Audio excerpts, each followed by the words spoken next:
BBS మొత్తానికి ముగించేసుకుంది. ఇక నిఖిల్ అనుకున్న విధంగానే విన్నర్ అయిపోయారు. ఇక ప్రతి కంటెస్టెంట్ కూడా బీబీ బజ్ లో పాల్గొనాల్సిందే. ఇక హౌస్ లోపల నుండి బయటికి వచ్చిన నిఖిల్ ఇంటర్వ్యూలో పాల్గొనగానే అర్జున్ అంబటి అయితే కంగ్రాచులేషన్స్, అసలు నువ్వు విన్నర్ అవ్వడానికి చాలా మలుపులే తిరిగేసాయి, బయట కూడా ఎంతో రచ్చ జరిగిపోయింది నిఖిల్ అని అడిగితే ఆ మాటలకి అవును, ఈ ప్రేమ అంతా అభిమానుల నుండి దొరికింది, నేను ఎంత కష్టపడ్డానో దానికి తగ్గ ఫలితం నాకు నా ఫ్యాన్సే అందించారు అంటూ నిఖిల్ చెప్పడం జరుగుతుంది.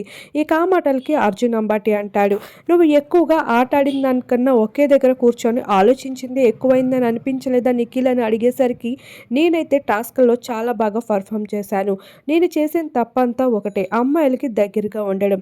ఇక సినిమాల్లో చెప్పినట్లు రియల్ లైఫ్లో కూడా అమ్మాయిలకి చాలా దూరంనే ఉండాల్సి ఉంది, అలానే యష్మిని చెప్పిన మాటల్లో ఏమాత్రం నిజం లేదని అనుకుంటున్నా, ఇక సోనియా వచ్చి నాటంతా చెడగొట్టేసిందని ఫీల్ అయ్యా అంటూ బాధపడుతూ వచ్చేసాడు నిఖిల్.